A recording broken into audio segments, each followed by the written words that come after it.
오늘 하나님께서 우리에게 주신 말씀 요한복음 8장 말씀 함께 보겠습니다. 요한복음 8장 2절에서 11절까지의 말씀을 함께 볼 수 있도록 하겠습니다. 요한복음 8장 2절부터 11절까지의 말씀입니다. 저와 여러분들께서 한 절씩 돌아가면서 교독할 수 있도록 하겠습니다. 제가 먼저 읽고 마지막 11절은 함께 읽겠습니다.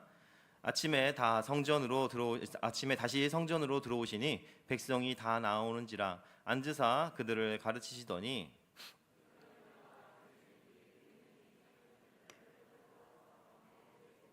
예수께 말하되 선생이여 이 여자가 간음하다가 현장에서 잡혔나이다. 여자를 돌로 치라 명하였거니와 선생은 어떻게 말하겠나이까. 그들이 이렇게 말함은 고발할 조건을 얻고자 하여 예수를 시험함이로라. 예수께서 몸을 굽히사 손가락으로 땅에 쓰시니 이를 맞지 아니하는지라. 먼저 돌로 치라 하시고 다시 몸을 굽혀 손가락으로 땅에 쓰시니 말씀을 듣고 약하여 질문이까지 하나씩 다 나가 오직 예수와 그 가운데 섰는 여자만 남았더라. 예수께서 일어나사 여자 외에 아무도 없는 것을 보시고 이르시되 여자여 너를 고발하던 그들이 어디 있느냐 너를 종지한 자가 없느냐. 대답하되 주여 없나이다. 예수께서 이르시되 나도 너를 정죄하지 아니하노니 가서 다시는 죄를 범하지 말라 하시니라. 아멘. 아멘. 하나님께서 오늘 이 말씀을 사용하셔서 저와 여러분에게 필요한 말씀을, 필요한 은혜를 허락하여 주시기를 간절히 원하고 소망합니다. 오늘 이 말씀 아주 유명한 말씀이죠. 이 말씀을 통해서 하나님께서 우리에게 각 사람에게 은혜를 주시기를 원합니다. 우리 삶에는 많은 기회들이 찾아옵니다. 사람에게 못해도 3번의 기회는 찾아온다고 얘기를 하지 않습니까? 그런데 문제는 뭐냐? 우리가 그 기회를 잘 알아보지를 못한다는 것이죠. 모든 기회를 다 잡고 잘 사용할 수 있었으면 얼마나 좋았겠습니까? 우리에게 주어진 시간이라든지 물질이라든지 그런 것들을 딱 원하는 잘 굴리고 잘 사용했으면 얼마나 좋았겠어요. 그런데 그런 기회들을 우리가 잘 사용하지를 못합니다. 왜 그렇습니까? 다른 우리가 조금 센스가 떨어지고 그런 것이 아니라 우리 사람들에게 피할 수 없는 죄성이 있기 때문입니다. 죄송합니다. 우리의 죄성은 정말 뿌리 깊이 다 박혀 있었고 우리의 타락은 우리의 개인에게만 영향을 주는 것이 아니라 모든 것에게 영향을 줍니다. 좋은 것을 좋게 사용하지 못하게 하는 거예요. 좋은 것이 우리에게 주어져도 그것을 좋게 사용하지를 못합니다. 우리에게 시간이 많이 주어진다고 생각해 보세요. 여러분 막 이렇게 힘들고 좀 쉬었으면 좋겠다 해가지고 시간이 많이 주어지면 그 시간으로 뭐 하냐? 죄 짓습니다. 그렇지 않습니까? 시간이 없을 때 죄 져요? 시간이 많을 때 죄 져요? 둘 다 많이 지시는군요. 둘 다 많이 짓습니다. 사실은 시간이 없으면 쪼개서라도 짓더라고요. 생각해 보시면 그렇습니다. 사람들은 다 그렇게 해요. 노벨이 광산 작업을 위해서 다이너마이트를 만들었어요. 광부들이 돌을 깨는 것들을 힘들게 돌을 깨는 것을 보면서 야 이렇게 하면은 좀 더 쉽게 그리고 또 인명 피해 없이 이런 일을 할 수 있겠다 해서 다이너마이트를 만들었습니다. 폭발물을 만들었어요. 근데 이것들을 어떻게 사용했습니까? 결국 전쟁을 통해서 사람을 죽이는 방법으로 사용을 하게 되었단 말입니다. 핵융합이라는 어마어마한 기술을 사람들이 개발해냈습니다. 이것으로 어마어마한 에너지를 만들어낼 수가 있게 됐어요. 그래서 사람들이 핵융합으로 만들어내는 게 뭐예요? 핵폭탄이에요. 핵폭탄으로 어마어마한 사람을 일거에 죽일 수 있는 상황이 됐습니다. 누구나 지금 모든 사람들이 두려워하는 언제 어느 순간에 이 세상이 끝날 수도 있다라는 위험에 살아가게 되는 것이죠. 게틀링 건이라는 총이 있습니다. 이 왜 영화에 보면은 이렇게 막 돌리면은 막 총알이 막 나가는 총 있지 않습니까? 그것은 누가 만들었느냐면은 리처드 게틀링이라는 의사가 만들었어요. 의사 선생님이 전쟁을 하는 것을 보니까 사람들이 너무 많이 다쳐서 오는 거예요. 그래서 이 사람이 어떤 생각을 했느냐? 전쟁에 나가는 사람을 줄여야 되겠다. 그런 생각을 했습니다. 어떻게 하면 전쟁에 나가는 사람이 줄어드냐? 한 무기가 10명의 무기, 10사람의 몫을 하는 무기가 있으면은 10사람이 그 전쟁에 안 나가도 되지 않을까라는 생각을 했어요. 그래가지고 아주 쉽게 10사람의 몫을 하는 무기를 만들었습니다. 그리고 그 사람이 그렇게 생각했어요. 야, 이렇게 무서운 무기, 이렇게 사람을 쉽게 죽일 수 있는 무기가 있으면 사람들이 전쟁을 안 할 거야 라고 생각했는데 그 무기는 어마어마한 사람을 죽이게 됐습니다. 이렇게 사람들은 좋은 것들을 좋게 만들어도 그것들을 어떻게든 나쁘게 사용하는 그런 것들이 있어요. 그거 우리의 죄성이죠. 타락입니다. 타락의 증거예요. 여러분, 돈은 어떻습니까? 돈은 좋을까요, 나쁠까요? 좋죠. 눈은 좋은데 이분은 눈으로는 좋아요라고 말씀하셨지만 말로는 못하는 그런 게 있었습니다. 자, 돈이 나빠요 그러면요? 예, 돈은 필요하죠. 좋죠. 좋은 데 쓰면 얼마나 좋습니까? 왜 뭐가 나쁜 거예요? 돈을 나쁘게 사용하는, 악하게 사용하는 게 나쁜 것이죠. 돈이 죄가 있어요? 쓰는 우리가 나쁜 거지. 나쁘게 사용하는 사람들이 나쁜 거죠. 선하게 사용하는 곳도 있습니다. 어디예요? 교회죠, 교회. 교회가 우리가 막 악하게 돈을 우리의 멋대로 사용하지 않고 하나님께서 사용하시기에 하나님께 드릴 수 있는 것 얼마나 은혜입니까? 여러분, 태국 선교회 정말 많은 이렇게 보내는 선교사로 동참해 주시고 은혜 베풀어 주셔서 정말 감사합니다. 제가 쓱 보니까 여기 계신 분들은 안 하신 분들이 거의 없는 것 같아요. 정말 감사하고요. 여러분이 정말 사용하시는 물질 중에 가장 의미 있고 값지게 사용할 수 있도록 하겠습니다. 하나님께서 큰 은혜를 베풀어 주실 줄로 믿습니다. 이런 식으로 이렇게 우리가 시간이라든지 물질이라든지 뭐든지 정말 그 자체가 나쁜 것들이라기보다는 우리가 그것들을 악하게 사용하는, 뭐든지 우리가 만지면 그것들을 악하게 만드는 경향이 사람들에게는 있습니다. 심지어 여러분, 말씀마저도 그렇습니다. 하나님의 말씀마저도 악하게 사용해요. 우리가 이 하나님의 말씀을 악하게 사용하는 모습이 우리에게는 있습니다. 말씀을 대할 때는 어떻겠습니까? 우리는 말씀을 어떻게 대하고 어떻게 사용하고 있습니까? 그것들을 한번 잘 생각해 봤으면 좋겠어요. 여러분, 참되고 바른 말씀의 주인이신 그리고 예수님께서 어떻게 이 말씀을 사용하시는지 이 말씀을 통해서 우리가 함께 찾아보았으면 좋겠습니다. 하나님의 말씀을 함께 볼 수 있도록 하죠. 8장 2절 말씀을 한번 같이 읽어볼 수 있도록 하겠습니다. 요한복음 8장 2절 말씀입니다. 같이 읽겠습니다. 시작.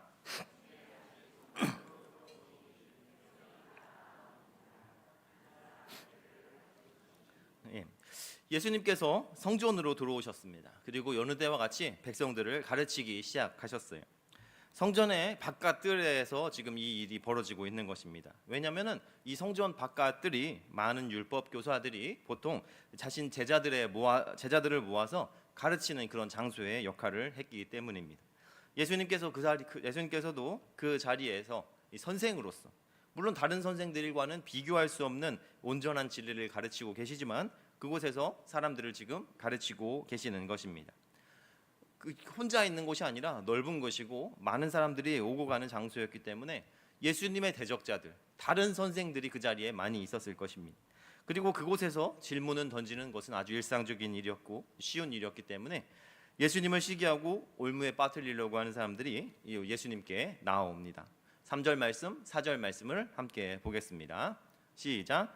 서기관들과 바리새인들이 음행 중에 잡힌 여자를 끌고 와서 가운데에 세우고 이게 말하되, 선생이여, 이 여자가 간음하다가 현장에서 잡혔나이다.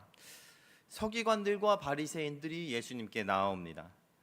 벌써 기분이 안 좋죠. 서기관들과 바리새인들이라는 이름이 예수님 앞에 나오는 것 자체가. 그들이 예수님을 뭐라고 부르냐? 선생이여 이렇게 부릅니다.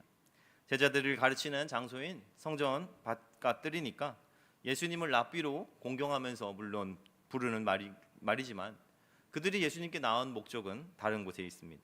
공경하기 위해서가 아니에요. 오히려 공격하기 위해서 그렇습니다. 여러분, 선생님 부르시는 분, 이 사람들 조심해야 됩니다. 처음 봤는데 선생님 하면은 좋은 뜻이 아닐 거면 확률이 높아요.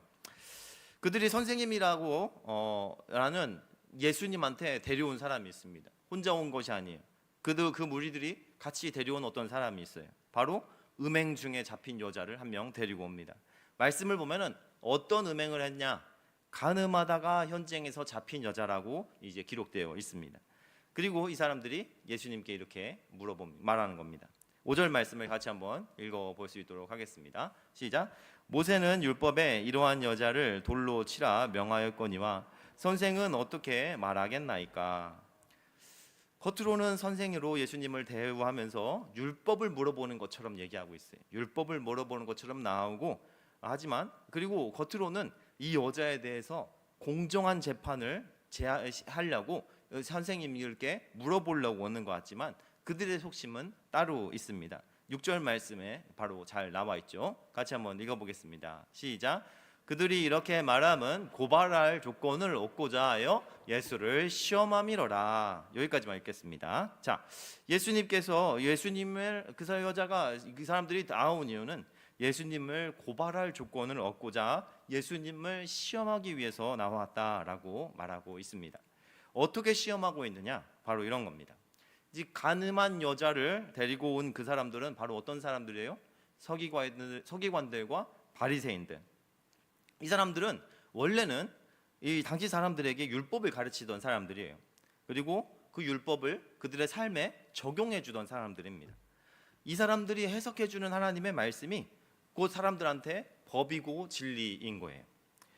그 사람들이 지금 예수님께 나와서 말하는 것은 이미 다 내용을 정하고 온 겁니다. 모르고 온 것이 아니에요. 모든 사람들이 진리라고 믿고 따르는 모세의 율법에서는 이 여자를 돌로 쳐서 죽이라고 되어 있는데 예수님은 어떻게 하시겠습니까? 라고 질문하는 것입니다. 여러분, 원래 사람들이 모르는 거 물어보면 대답하기가 참 좋은데요, 이 자신만의 답을 가지고 와가지고 물어보면 대답하기가 진짜 힘듭니다. 예를 들어서 이제 집에서 아내분들이 남편분들한테 나 오늘 뭐 좀 변한 거 없어? 이렇게 물어보는 것은요, 이 사실 고발할 조건을 얻고자 하는 것과 시험하는 것과 다를 바가 없다는 것을 기억하시길 바랍니다. 나 살찐 것 같아? 이런 거. 진짜 이거 진짜 올무에 빠지게, 이거는 전쟁을 선포하는 것과 똑같은 말이라는 것을 기억하시길 바랍니다. 가정의 평화를 위해서는 모르는 걸 물어봐야지 아는 거를 시험하면 안 돼요. 그렇지, 이 바리새인과 같은 모습이 여러분에게 없으시기를 바랍니다. 사실 이 사람들이 예수님께 물어보는 질문을 이 대답하기가 진짜 어렵습니다. 지금 가늠한 여자를 데려왔어요. 그리고서 말합니다. 모세의 율법에는 이 여자를 돌로 쳐서 죽이라고 했습니다. 여러분, 선생님 어떻게 해야 됩니까? 물어보는 거예요. 여러분한테 똑같이 물어봤다고 생각해 봅시다. 여러분, 죽여야 됩니까? 죽이지 말아야 됩니까? 예? 어떻게 해야 될 것 같아요? 죽여야 될까? 죽이지 말아야 될까요? 만약에 죽이지 말아야 된다라고 말하면 어떨까요? 예수님 같으면 뭐라고 대답하실 것 같아요? 만약에 우리가 평소에 알고 있는 예수님이라면 죽이지 말라고 하실 것 같지 않으세요? 아마 이 사람들은 예수님이 이렇게 말할 거라고 예상했을 거예요. 왜 이 사람들도 예수님에 대한 소문을 듣고 있었지 않았습니까? 죄인들의 친구고 약자들을 도우시는 하나님, 용서하시는 분임을 알고 있었어요. 그렇지 않으면 이런 걸 물어보지 않았겠죠.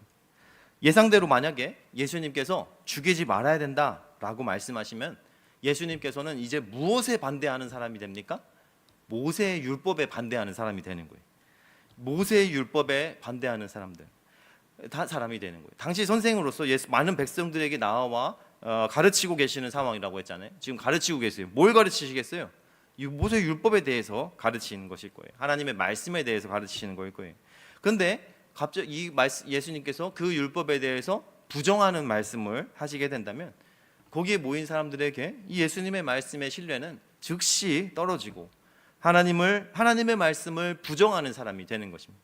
심지어 그것으로 인해서 법정에 고발할 수 있는 상황이 되는 거예요. 이 사람이 하나님의 율법을 무시했다, 거절했다, 반대했다라고 말이에요. 이 반대로 한번 생각해 보시죠.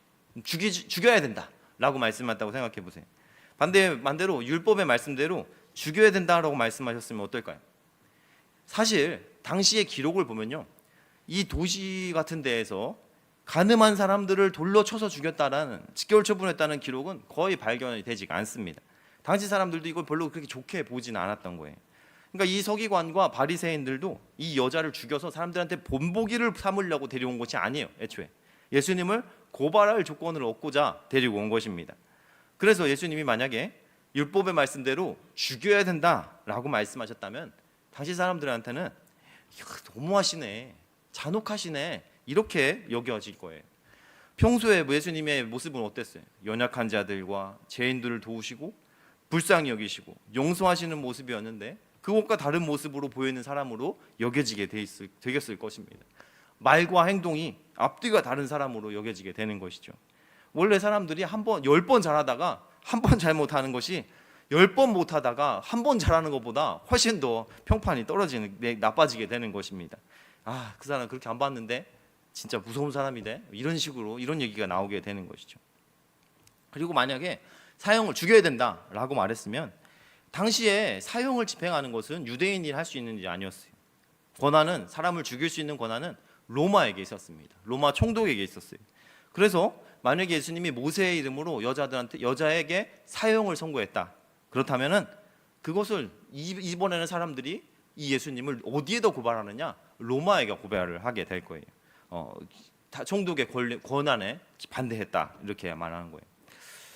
어떤 대답을 해도 사실 예수님을 고발한다는 목적에 부합하는 아주 어려운 문제를 가지고 예수님께 나오는 겁니다. 이 바리새인들과 서기관들이, 이 사람들이 처음 그 생각을 했을 때 얼마나 무릎을 치고 쾌재를 불렀겠습니까? 야, 진짜 기가 막히다, 이런 생각을 했겠죠.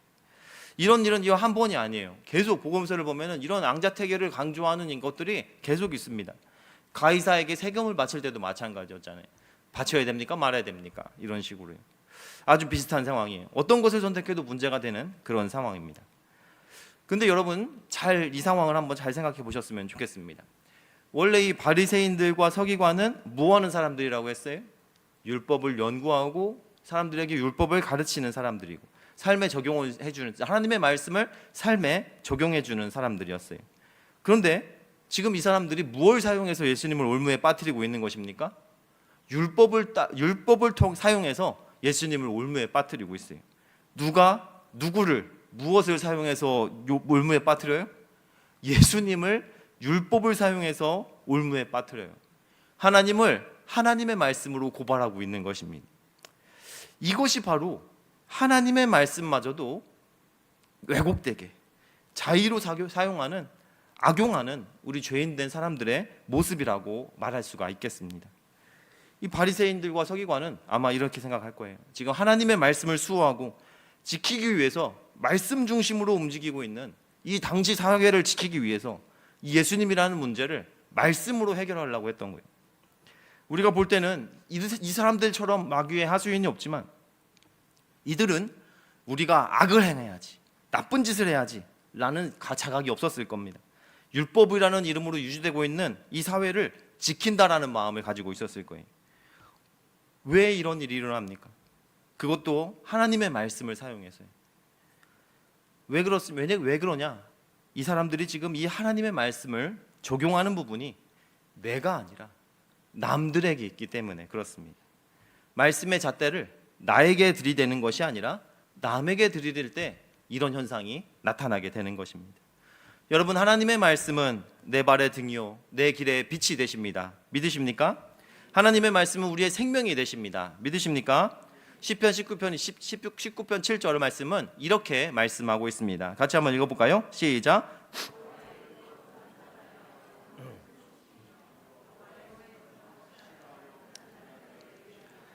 아멘. 이 말씀 믿으시기를 축원합니다. 여호와 하나님의 율법의 말씀은 영혼을 소성시킵니다. 소성시켜요. 소성시키는 것이 무슨 뜻입니까? 병들어 연약하고 죽은 것을 다시 살린다는 뜻이에요. 죽이는 것이 있는 것이 아니라 살리는 것에 있어요. 죽이는 데에 있는 것이 아니라 살리는 데 하나님의 말씀에 목적이 있다는 것입니다. 이와 같이 하나님의 말씀이 우리의 심령 가운데 적용이 되면요, 이 말씀은 우리의 심령을 살립니다. 우리를 살리세요. 그런데 이 하나님의 말씀이 우리에게 적용을 하는 것이 아니라 이것을 다른 사람에게 적용하기 시작하잖아요. 그것이 우리의 죄성과 맞물려서 아주 무서운 일이 일어납니다. 살리는 데가 아니라 죽이는 데 사용하는 거예요, 하나님의 말씀을. 이 서기관들의 바리새인들은 율법을 연구하고 가르치는 사람들이었다고 했잖아요. 그들이 연구한 율법을 예수님께 적용해서 예수님을 죽이고자 하고 있습니다. 자신들이 올바른 일을 하고 있다고 생각할 거예요. 하지만 그들이 율법을 적용하는 데 있어서 잘못된 점은 그것만 있는 것이 아니에요. 우리가 남들한테 하나님의 말씀을 다른 사람들한테 적용해서 그 사람들을 정죄할 때의 모습이랑 똑같습니다. 뭐냐?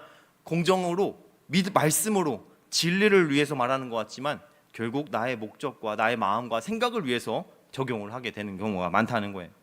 먼저 이 서기관들과 바리새인들이 행한 행동을 다시 한번 잘 보셨으면 좋겠어요.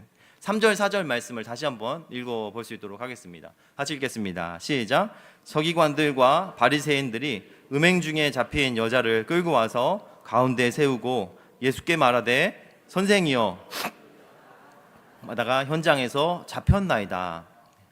서기관들과 바리새인들이 한 죄인을 지금 데려왔어요. 어떤 죄인이었어요? 음행 중에 잡힌 죄인이라고 되어 있습니다. 근데 그 사람이 범한 음행의 죄가 어떤 죄라고 말하고 있습니까? 간음이라고 했어요. 간음. 여러분, 간음이라는 죄는 혼자 지을 수가 있어요? 간음이라는 죄는 혼자 지을 수가 없는 죄입니다. 반드시 상대가 있어야 지을 수 있는 죄예요. 그런데 지금 누구만 예수님 앞에 서 있어요? 여자만 서 있단 말이에요. 여자만. 그것도 상대가 누군지 모르는 것이 아니에요. 왜냐? 현장에서 잡혔다라고 얘기하셨잖아요. 현장에서 잡혀서 데려왔다고요.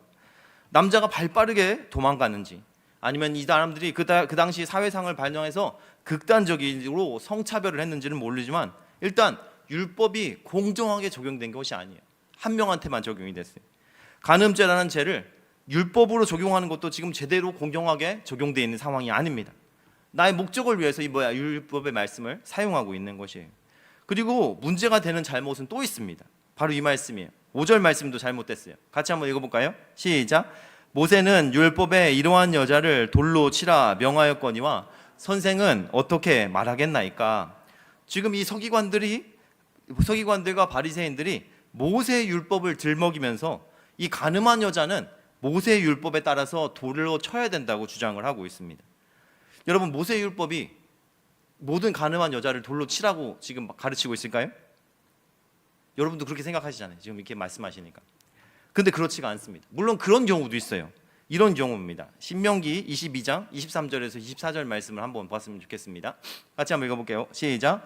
처녀인 여자가 남자와 약혼한 후에 어떤 남자가 그를 성읍 중에서 만나 동침하면 너희는 그들을 둘 다 성읍 문으로 끌어내고 그들을 돌로 쳐 죽일 것이니 그 처녀는 성 안에 있으면서도 소리 지르지 아니하였으며 그 남자는 그 이웃의 아내를 욕보였음이라.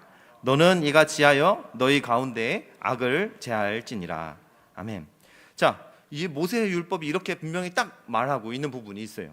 모세의 율법에서 정확하게 돌로 쳐서 죽여야 된다라고 기록되어 있는 경우는 어떤 경우냐? 모든 간음한 여자가 아니라요, 아직 결혼을 하지 않는 상태인데 정혼한 상태에서 간음한 상황에서만 적용이 되는 겁니다. 결혼하지 않는 여자가 정혼한 상태에서 간음을 한 여자 상태에서 상황이라고 말하고 있는 거예요. 생각해 보면 마리아가 바로 그런 상황이에요.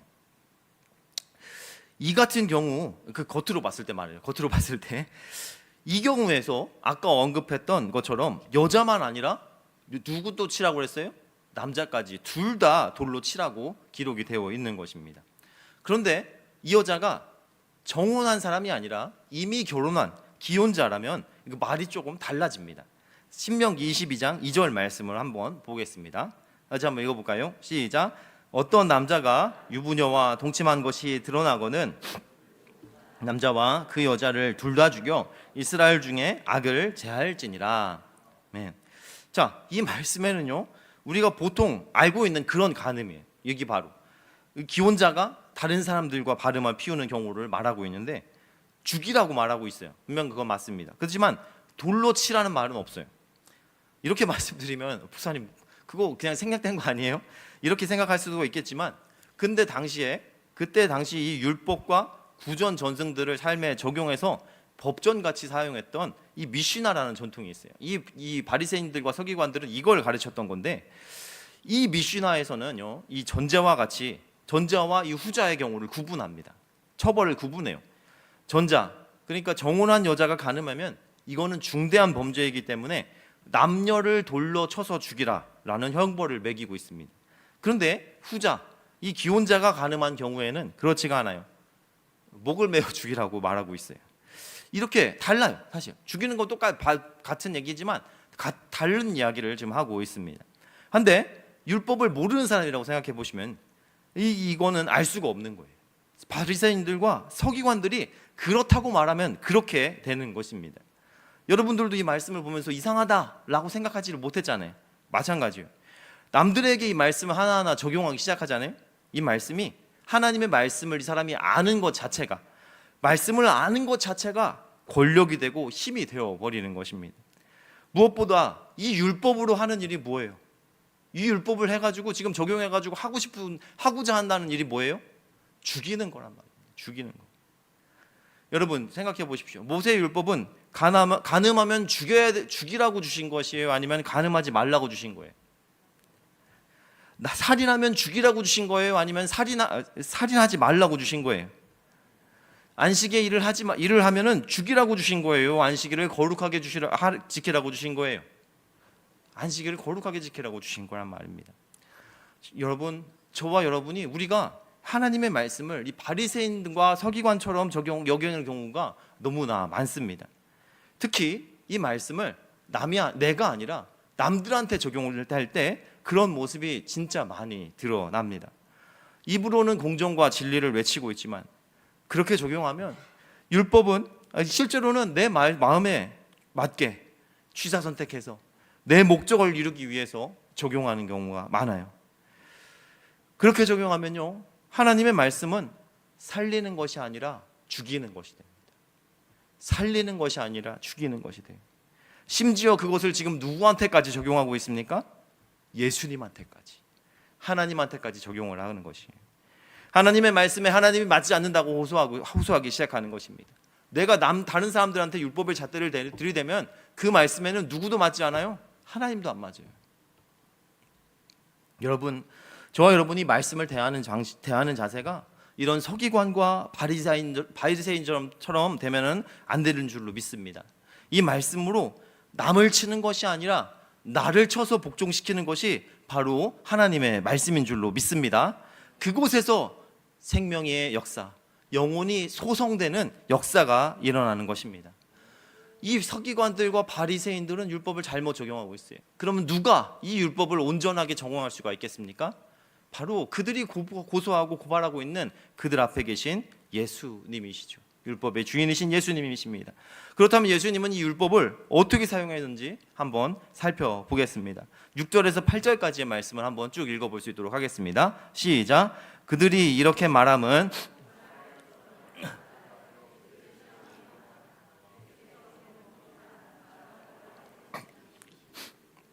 묻지를 맞이 아니하는지라. 이에 일어나 이르시되 너희 중에 죄 없는 자가 먼저 돌로 치라 하시고 다시 몸을 굽혀 손가락으로 땅에 쓰시니. 아멘.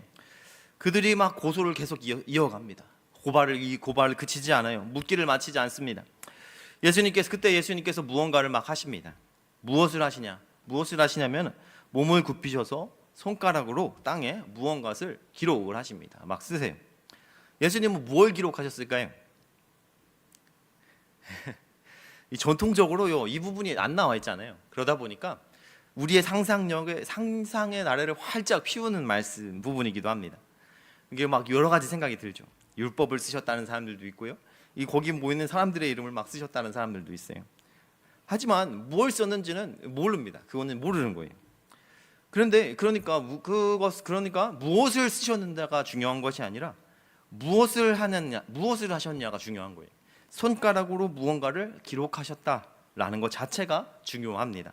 그것도 지금 예수님께서 몇 번 기록하셨다고 나와 있어요? 2번 기록해서 나와 있어요. 쓰시고 다시 몸을 굽혀서 손가락으로 다시 쓰셨다라고 기록하고 있습니다. 성경의 암시를 가정한다면 사람들이 아주 자연스럽게 떠올리게 되는 모습이 있을 수 있으며 뭐예요? 하나님께서 그 손으로 기록하신 하나님의 말씀을 기억할 수가 있게 되는 겁니다. 신명기 9장 10절 말씀을 함께 볼까요? 갑자기 한번 읽어볼 수 있도록 하겠습니다. 시작. 여호와께서 2 돌판을 내게 주셨나니 그 돌판의 글은 하나님이 손으로 기록하신 것이요 너희의 총회 날에 여호와께서 사상불 가운데에서 너희에게 이르신 모든 말씀이니라. 아멘. 하나님께서 율법을 주셨을 때 어떻게 주셨다고 기록하고 있어요? 손으로 기록하셨다라고 했어요. 손가락으로 기록하셨다. 똑같은 말이 여기서 똑같이 써 있는 거예요. 손가락으로 기록하셨다. 손가락으로 직접 율법을 기록해서, 그리고 하나님도 율법을 몇 번 주셨습니까? 2번 주셨어요. 두 번 주신 하나님께서 지금 그들의 앞에서 그때의 모습을 상기시켜 주고 계십니다. 율법의 주인이신 그분이 말씀하시는 거예요. 율법을 창조하시고 율법을 주신 그분이 말씀하시는 것입니다. 뭐라고 말씀하십니까? 너희 중에 죄 없는 자가 먼저 돌로 치라. 예수님은 말씀으로 도전한 마귀한테 그렇게 하셨듯이 이번에도 말씀으로 그들을 깨우치십니다. 이 말씀은 여기서 나오는 말씀이에요. 신명기 17장 7절 말씀입니다. 같이 한번 읽겠습니다. 시작. 이런 자를 죽이기 위하여는 증인이 먼저 그에게 손을 댄 후에 손을 댈지니라. 너는 이와 같이 하여 너희 중에서 악을 제할지니라. 아멘. 여자를 데리고 온 서기관과 바리새인들의 무리에 대해서 그들이 현장에서 그를 데려왔으니까 그들이 바로 증인이에요. 현장에서 데려왔으니까 그들이 증인이니까 그들 데려온 그들 중에 이와 같은 죄가 없는 자가 먼저 치라라고 말씀하고 계시는 것입니다. 여러분, 이 사람들이 여자를 데려왔을 때 이 사람들의 율법은 어디를 향하고 있었느냐? 남들을 향하고 있었어요. 남들을 향해서 치는 거였어요. 그런데 그 남들을 향해서 율법이 향해 있었습니다. 근데 예수님께서는 지금 그 율법을 누구에게 주시는 것이냐? 남이 아닌 그들 스스로에게 적용시키게 만드시는 거예요. 남에게 적용시키던 그 사람들이 그 율법을 그들 자신에게 적용하게 시작하시는 것입니다. 그러니까 하나님의 말씀이 그들 마음 가운데 역사하기 시작하는 것입니다. 남에게만 향해 있던 이 칼날이, 남에게만 시퍼렇게 갈려있던 칼날이 이제는 내 쪽에도 양쪽에 날이 선 검이 돼서 나까지 찌르기 시작하는 것입니다. 이제 이 말씀이, 남을 찌르던 말씀이 나를 찌르기 시작하니까 이제 이 죄의 모습이, 이 죄와 바로 나의 모습이 보이기 시작하는 것입니다. 동일한 죄 또는 비슷한 죄를 짓고서도 그럴듯하게 의인으로 살면서 정의를 외치고 이중적인 잣대를 들이대던 사람들에게 주님께서 이렇게 말씀을 하시는 것입니다. 9절 말씀을 같이 한번 읽어볼까요? 어떤 일이 일어난지 보겠습니다. 시작. 그들이 이 말씀을 듣고 양심의 가책을 느껴 어른으로 시작하여 젊은이까지 하나씩 나가고 오직 예수와 그 가운데 섰는 여자만 남았더라. 아멘. 그들 말씀 가운데 주님의 말씀이 역사하시기 시작하니까 그들 스스로 죄를 깨닫기 시작합니다. 양심의 가책을 느끼고 하나씩 나가게 되었다라고 말하고 있습니다. 아까도 얘기했죠. 율법에 따르면은 누가 먼저 돌로 쳐야 됩니까? 증인이 먼저 돌로 쳐야 돼요. 고소한 자가 먼저 돌로 쳐야 됩니다. 하지만 이제 그 증인들이 그 말씀의 찔림을 받고 하나씩 이제 다 떠나가게 되었어요. 예수님과 그 여자만 남았습니다. 예수님께서 그 여자에게 물으십니다. 10절에서 11절까지의 말씀을 한번 읽어보겠습니다. 시작. 예수께서 일어나사 여자 외에 아무도 없는 것을 보시고 이르시되 여자여, 너를 고발하던 그들이 어디 있느냐? 너를 정죄한 자가 없느냐? 대답하되 주여, 없나이다. 예수께서 이르시되 나도 너를 정죄하지 아니하노니 가서 다시는 죄를 범하지 말라 하시니라. 아멘. 여러분, 이것이 바로 율법의 주인이신 예수님이 그 율법을, 말씀을 대하시는 방식이라는 것을 기억하시기를 축원합니다. 하나님의 말씀은 온전합니다. 하나님의 말씀은 온전해요. 하지만 그 말씀을 우리가 사용하기 시작하면 우리의 죄성 때문에, 왜곡 때문에 그 말씀마저도 우리는 악하고 죄로 만들 수 있을 정도로 더 악하고 더러운 것이 바로 저와 여러분입니다. 하나님의 말씀을 적용하고 그 말씀으로 심판하실 수 있는 분은 누구밖에 없습니까? 하나님 한 분밖에 없는 줄로 믿습니다. 사람들은 율법을 통해서 사람을 죽이려고 했어요. 율법을 통해서 사람을 죽이려고 했고 시험에도 들게 하였습니다. 그렇지만 율법의 주인이신 예수님은 율법을 그렇게 사용하시지 않으셨어요. 바로 그들 한 명 한 명이 자기 안을 들여다보게 하셨고 결국 그들이 스스로의 죄를 깨닫게 되는 역사가 일어났습니다. 그리고 그것은 이 여자에게도 동일하게 적용이 되었습니다. 예수님에 의해서 이 여자는 스스로의 죄를 깨닫게 되었고 율법의 참된 목적인 죽이는 것이 아닌 살리는 것으로, 징벌하는 것이 아니라 죄로부터 돌이켜 하나님께 다시 나아가게 하는 하나님의 말씀이 사용이 되었다는 것입니다. 저와 여러분에게도 이런 동일한 은혜가 있으시기를 주님의 이름으로 축원합니다. 우리 여러분, 하나님의 말씀을 혹시 이렇게 서기관과 바리새인들처럼 여기고 있지 않습니까? 죽이는 것으로 사용하고 있는 것은 아닙니까? 우리는 예수님과 같이 이 말씀을 대할 수가 있어야 됩니다. 이 말씀이 살리는 것이라는 생각을 할 수 있어야 돼요. 언제 그것들이 가능하냐? 이 말씀이 나한테 적용될 때 가능합니다. 나한테 적용될 때. 저와 여러분 진리를 알고 있습니다. 이 말씀을 통해서 우리는 무엇가 옳고 그른지를 알게 되었습니다. 하지만 그것을 판단하시는 분은, 그것을 통해서 심판하시는 분은 누구십니까? 하나님 한 분밖에 없다는 것을 기억하셔야 됩니다. 심판자는 내가 아니라 하나님이십니다. 그러므로 말씀의 칼은 남을 향하는 것이 아니라, 남에게만 향하는 것이 아니라 나에게도 향해야 됩니다. 하나님의 말씀은 저와 여러분에게 주어지는 은혜라는 것들을 기억하시기를 축원합니다. 이 말씀을 받는 나에게 주어지는 은혜라는 거예요. 여러분, 진주를 가치를 모르는 돼지에게 던지면 안 됩니다. 모든 것을 다 팔아서라도 그 값진 진주를 내가 소유할 수 있도록 해야 돼요. 하나님의 말씀의 잣대가, 말씀의 칼이 다른 사람을 찌르는 것이 아니라 나를 찔러 나의 생명을 소생케 하고 나의 죄를 깨닫게 하고 하나님께로 돌이키게 하는 은혜가 있으시기를 축원합니다. 그렇게 죄를 깨닫고 날마다 우리의 삶이 생명을 향해서 하나님께 돌이키는 것을 향해서 나아가는 은혜가 저와 여러분에게 있기를 주님의 이름으로 축원합니다. 바리새인과 서기관이 아니라 주님의 마음으로 주님같이 하나님의 말씀과 그 율법을 대하시는 은혜가 저와 여러분 가운데 있기를 주님의 이름으로 축원합니다. 기도하겠습니다.